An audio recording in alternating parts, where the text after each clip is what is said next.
Listen, there is life after divorce. Now I own 2 houses, I'm dating, I've got a great circle of friends, I live in a small town, I've got businesses, freedom, choices. Yes, I had to do a lot of work to get there, but I'm telling you, there is life after divorce, and it's good. 2 seconds later. You know what I think is the hardest part about dating?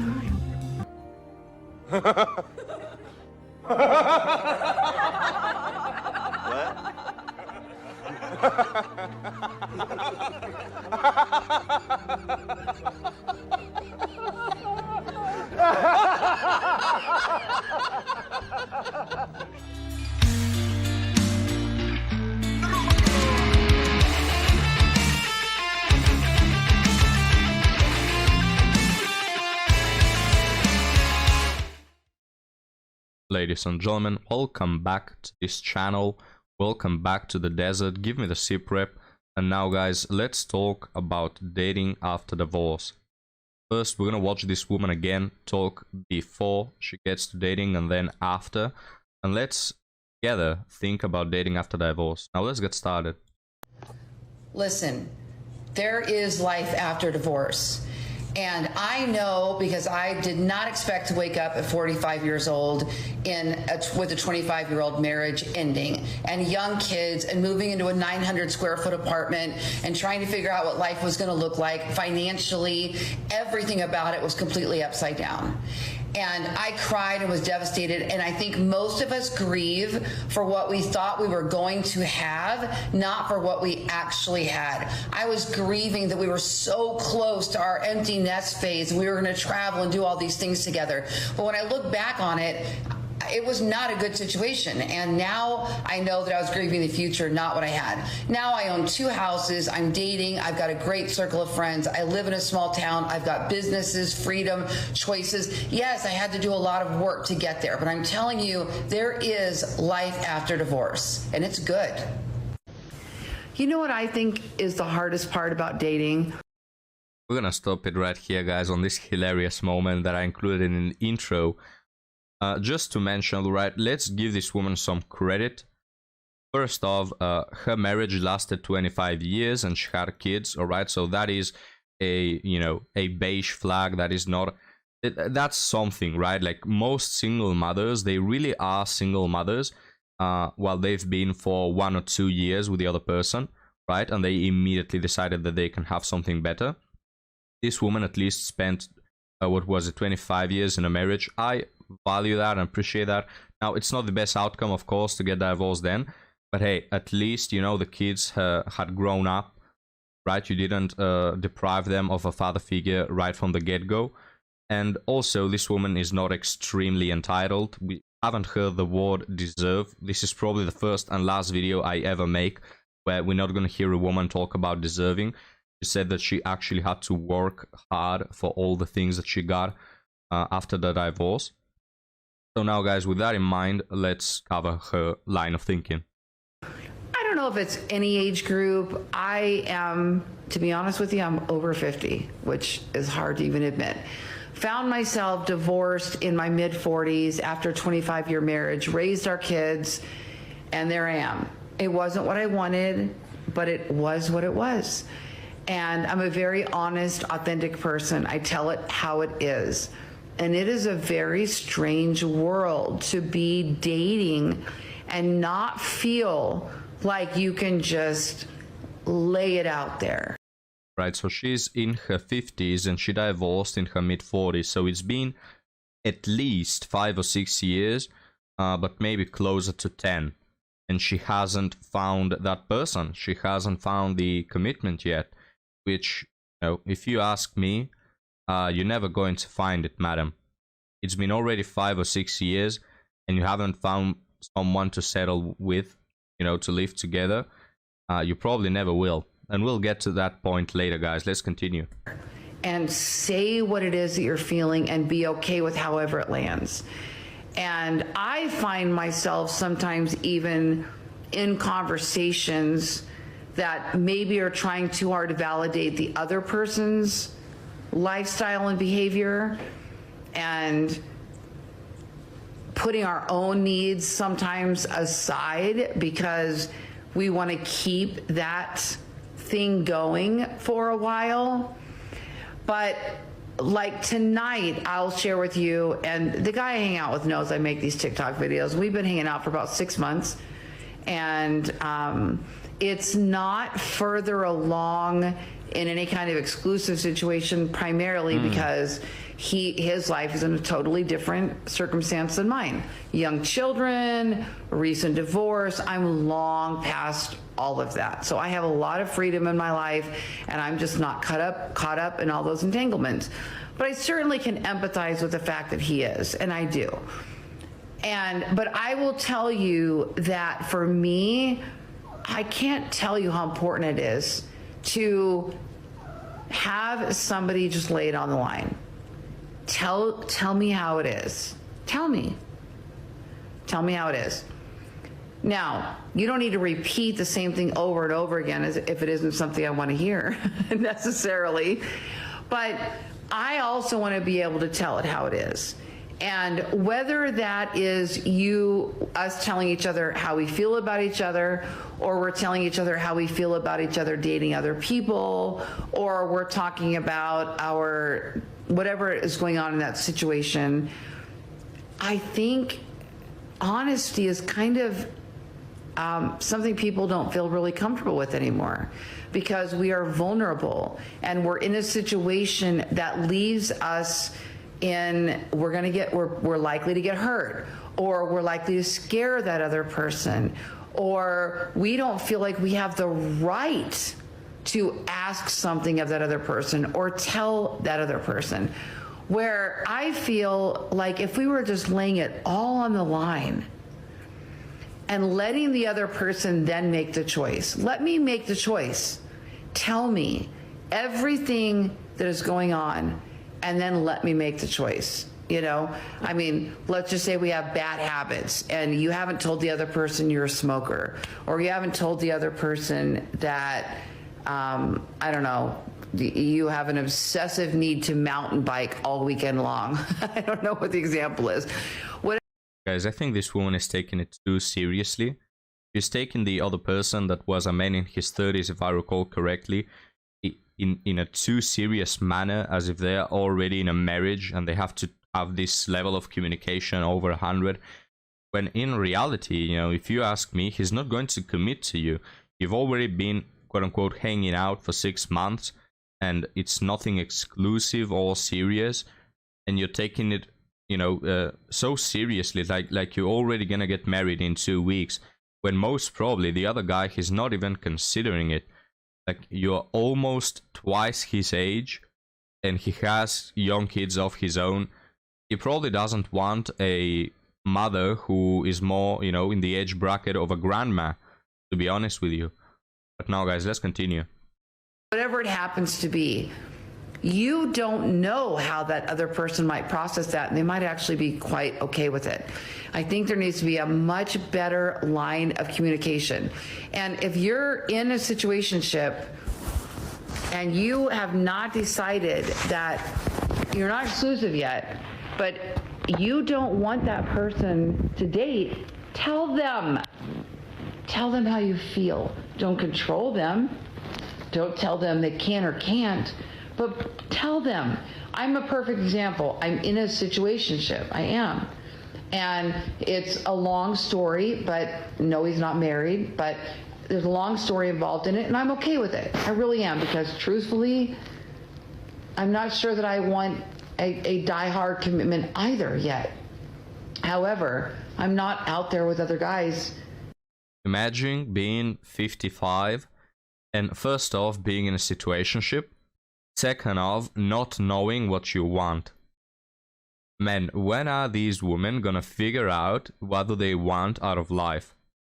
Is it gonna be at 50, 60, 70, 80? Are they gonna be thinking about it in the afterlife? I just, guys, I'm a mummy, right? So in Egyptian culture, it was believed that, there was an afterlife, or eternity, you're gonna be there in the afterlife. I think that if you give these women an afterlife and an infinite amount of years for these women to figure out what they want, it will still not be enough, right? Like, even if you give them an endless amount of years, they will still not be able to figure out what the hell do they want. Dating a bunch of guys either. So I'm entertaining this, I'm enjoying this, I'm very much into the other guy.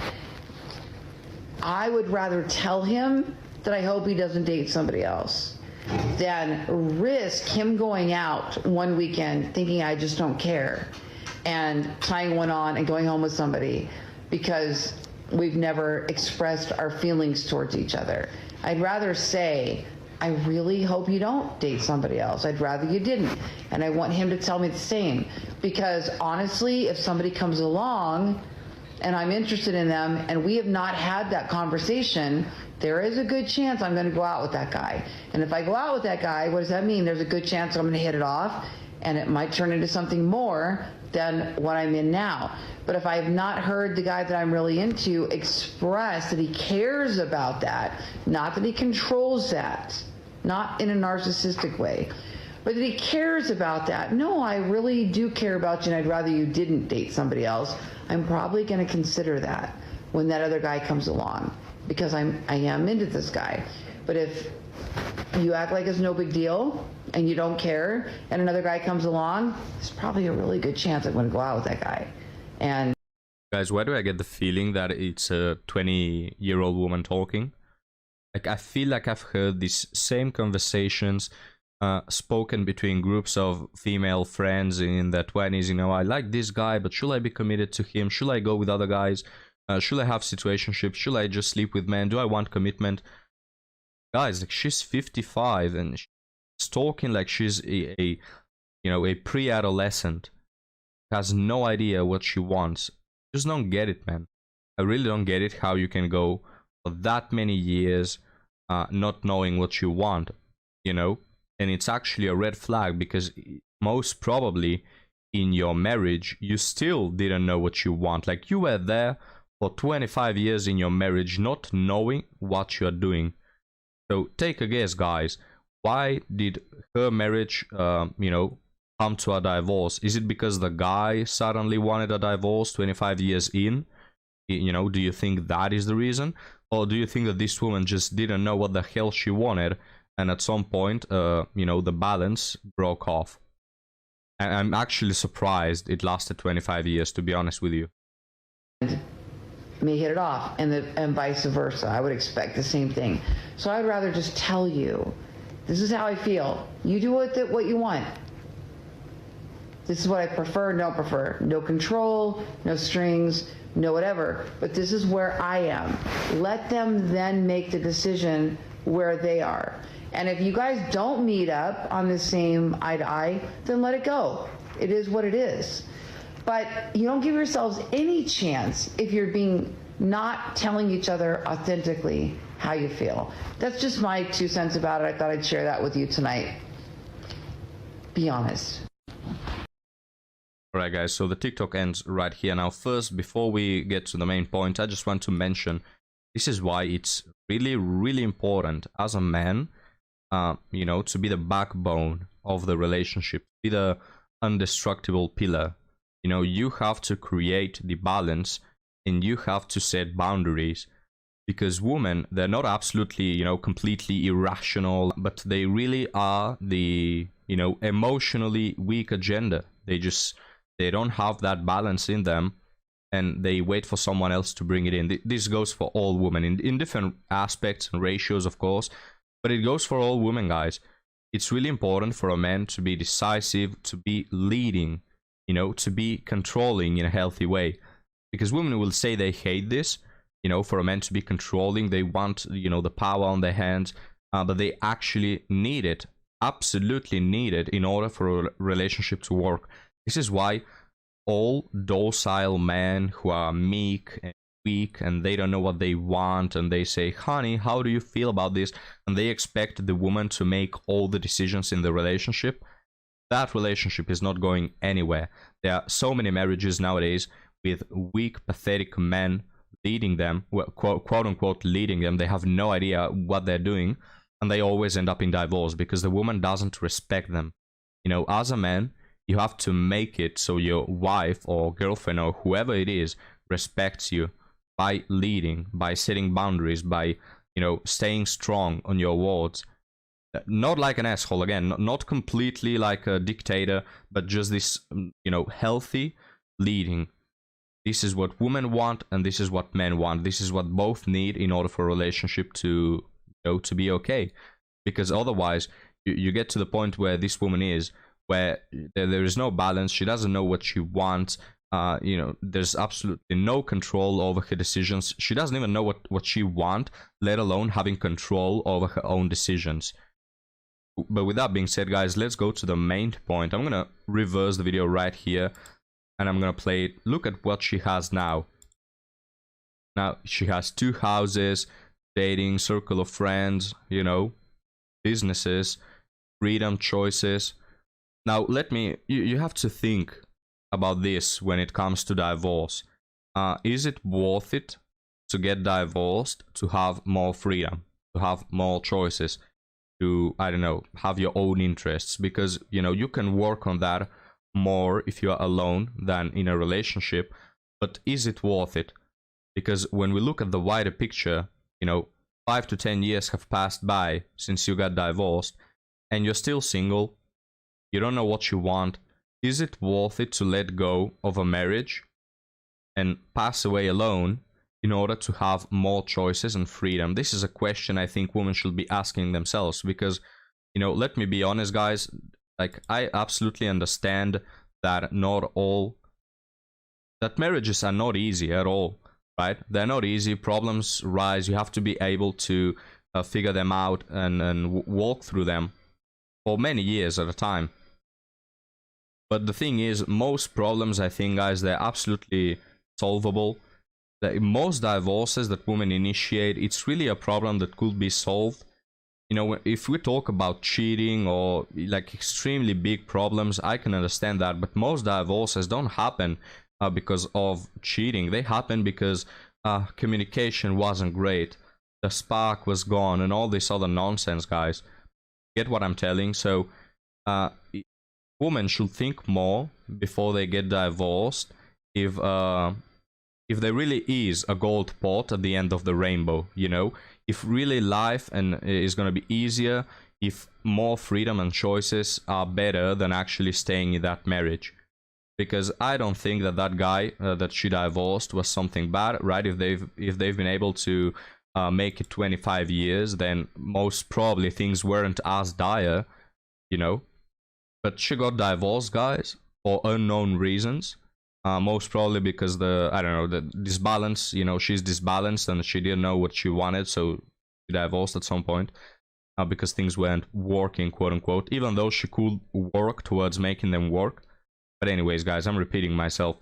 The thing is, again, just if you're a woman, think more about long term, all right? Don't think about the moment where you think that you're going to be better off divorced because things don't turn out to be the way you wanted them.